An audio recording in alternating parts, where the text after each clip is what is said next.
Il faut sauver la mémoire du Gabon. C'est tout l'enjeu de l'intervention du vice-président du gouvernement de la République gabonaise à l'Assemblée nationale.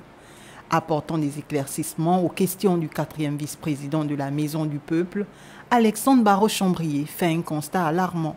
La Direction générale des archives nationales de la Bibliothèque nationale et de la documentation gabonaise, bâtie en 1969 et dont l'ambition était de mieux préserver les archives nationales, n'est plus que l'ombre d'elle-même.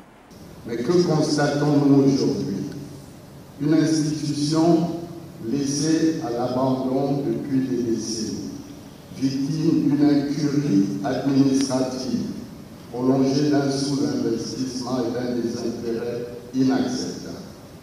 Un bâtiment délabré, insalubre, parfois même risqué pour ceux qui y travaillent, des documents mal conservés, devenus illisibles et inexploitables pour certains, des ressources humaines limitées, en grande partie composées de personnel administratif, peu ou pas spécialistes.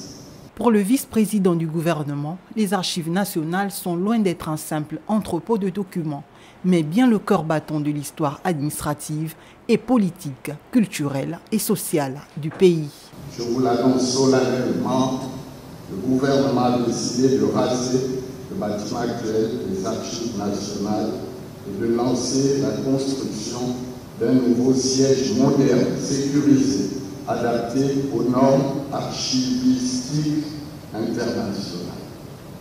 Un projet bien accueilli par les populations avec des avis divergents. Je suis contente que nous sommes en train de rénover pratiquement tout dans ce pays.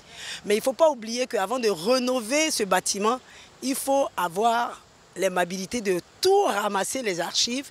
Et j'ajoute toujours, en ramassant les archives, il y a beaucoup d'étudiants qui n'ont pas de travail. Là. On peut embaucher certains pour numériser ces archives, pour ne plus retourner à l'ancien système, aller chercher, être enrhumé, tomber malade. Parce que pour moi, le bâtiment des archives nationales, c'est déjà un monument. En lui-même, il est un monument parce que ce n'est pas d'aujourd'hui qu'il a été construit, il est là depuis l'époque de Bongo Père. Il y avait des documents à l'intérieur qui étaient bien conservés, même s'il n'y en a plus. Le bâtiment lui-même, il représente l'histoire du Gabon. La solution, au lieu de démolir, serait de restaurer. La construction des nouveaux bâtiments permettra d'offrir aux chercheurs et aux fonctionnaires un accès sécurisé et centralisé des documents fiables et par la même occasion préserver les archives des intempéries.